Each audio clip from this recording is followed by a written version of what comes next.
لاہور میں ایک طیارہ پرواز کرنے لگا تو دو بچے اس کے پہیوں میں بیٹھ گئے اس شوق میں کہ ہم بھی بیرون ملک دیکھ آئیں، لیکن ابھی وہ نچلی پرواز میں تھا کہ ہوا کی مزاحمت اتنی ہوئی کہ وہ اس مزاحمت کو برداشت نہ کر سکے اور گر پڑے اور ان کی موت واقع ہوئی۔ یہ اخبارات میں آپ نے دیکھا، ٹیلی ویژن پہ آپ نے دیکھا۔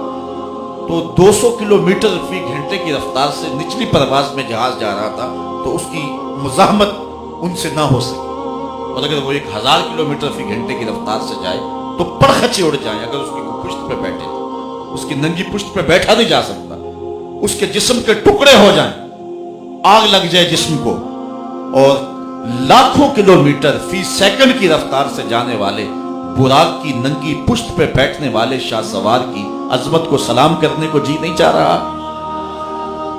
کیا سمجھو گے میرے نبی کو؟ جس نبی کی سیر سمجھ میں نہیں آتی اس کا سفر کیسے سمجھ میں آ سکتا ہے؟ مسجد حرام سے لے کر کے مسجد اقصی تک حضور علیہ الصلوۃ والسلام ارشاد فرماتے ہیں میرے پاس براق لایا گیا کہ گدھے سے بڑا تھا اور خچر سے چھوٹا تھا، اور حضور نے اس کی رفتار کی کیفیت بھی بیان کرتے ہوئے ارشاد فرمایا جہاں اس کی نظر جاتی تھی وہاں اس کا قدم جاتا۔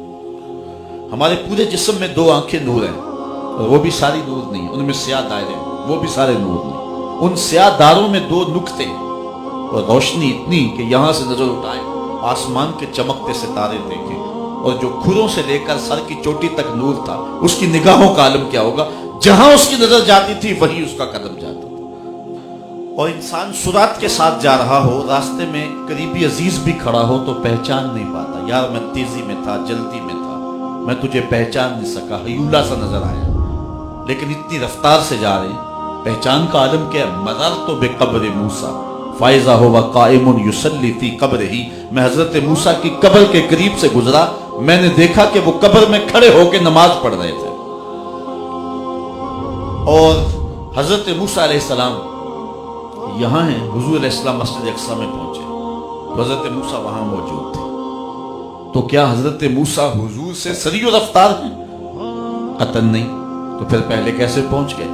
پہلے اس لیے پہنچے کہ حضور اپنی رفتار سے تو جا ہی نہیں رہے، حضور تو جا رہے ہیں براق کی رفتار سے، اور حضرت موسیٰ علیہ السلام گئے ہیں نبوت کی رفتار سے۔ براق جتنا مرضی سری کیوں نہ ہو وہ نبوت کی طاقت سے آگے تو نہیں ہو سکتا، اس لیے حضرت موسیٰ پہلے پہنچ گئے۔ یہ پہلا مرحلہ مکمل ہوا، سیر جو ہے وہ عرضی کا۔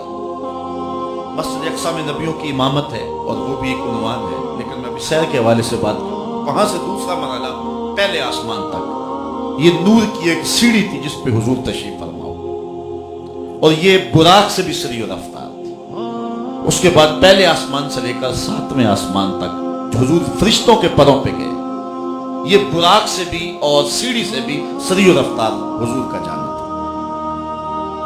7ویں آسمان سے سدرہ تک جبریل امین کے پروں پہ گئے، اور یہ فرشتوں کی رفتار سے بھی تیز رفتار تھی۔ یہ 4 مرحلے مکمل ہوئے۔ سدرہ پہ جبریل نے عرض کی لو تنوت خطوۃ لترکت، اگر میں ایک قدم بھی آگے بڑھوں تو چل کے نہ، کوئی فلک تے رہ یار گیا، کوئی جا سدرہ تے ہار گیا، ایک کالیاں زلفاں والا سی جڑا عرش تو بھی لنگ پار گیا۔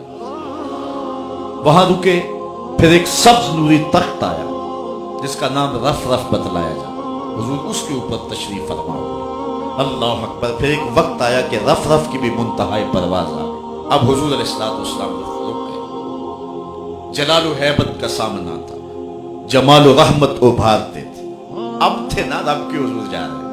آواز آئی ادنو منی یا احمد، پیارے رک کیوں گئے ہو، آگے آؤ۔ پھر ایک قدم اٹھا، مسجد حرام سے لے کر مسجد اقصی تک براق پہ، مسجد اقصی سے پہلے آسمان تک نور کی سیڑھی معراج پہ، پہلے آسمان سے 7ویں آسمان تک فرشتوں کے پروں پہ، 7ویں آسمان سے سدرہ تک جبریل امین کے پروں پہ، سدرۃ المنتہا سے نہ جانے کہاں تک رف رف پہ۔ ان 5 مرحلوں میں کل جتنا فاصلہ طے ہوا تھا ایک قدم میں اتنا فاصلہ طے ہو گیا۔ یہ ہے حضور کی رفتار کا حال۔ یہ آواز آتی گئی، حضور قدم اٹھاتے گئے۔ اعلی حضرت کا اسلوب دیکھیے، بڑا محمد قریب و احمد، قریب آ سرور ممجد، نثار جاؤں وہ کیا ندا تھی، وہ کیا سما تھا، وہ کیا مزے تھے۔ پھر بڑھتے گئے، کہاں تک گئے؟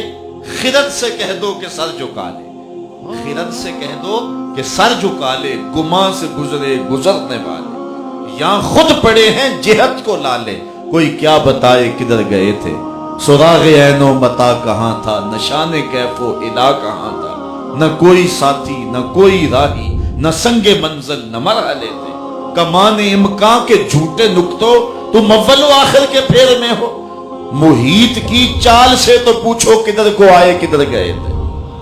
تو اللہ تعالیٰ نے اپنے محبوب سے اس خاص شب میں کلام فرمایا، محبوب کی جھولی میں بہت کچھ ڈالا۔ علامہ ملا جیون فرماتے ہیں 70,000 اسرار، 70,000 رموز، 70,000 حکایت اور 70,000 احکام حضور کی جھولی میں ڈال دیا، 50 نمازوں کا تحفہ دیا، اور پھر اللہ تعالیٰ جل شانہ نے 50 سے نمازیں تو 5 کر دی، لیکن ثواب جو ہے وہ کم نہیں کیا۔ من جاء بالحسنۃ فلہ عشر امثالھا، جو ایک نیکی کرے گا 10 کا ثواب دیں گے، پڑھو گے تم 5 ثواب 50 کا یہ عطا فرمائے، کیونکہ اس کی باتیں بدلہ نہیں کرتی ہیں۔ اب یہ نماز ہے جو معراج کا خاص تحفہ مصطفیٰ کریم امت کے لیے لے کر کے آئے ہیں، اور یہ ابدیت کا بندے سے اظہار ہو۔ میں کہتا ہوں جو نماز نہیں پڑھتا وہ کیسا عاشق رسول ہے؟ عاشق رسول ہو اور حضور کی آنکھوں کو ٹھنڈک نہ پہنچائے، یہ کیسے ہو سکتا ہے؟ 5 گانا نماز شعار زندگی بنا لے۔ آئیے اپنے رب کے حضور جھکنا سیکھیں، اس سے بڑا بد نصیب کوئی نہیں جو رب کو سجدہ نہیں کرتا۔ قیامت کے دن پہلا سوال نماز کا ہوگا۔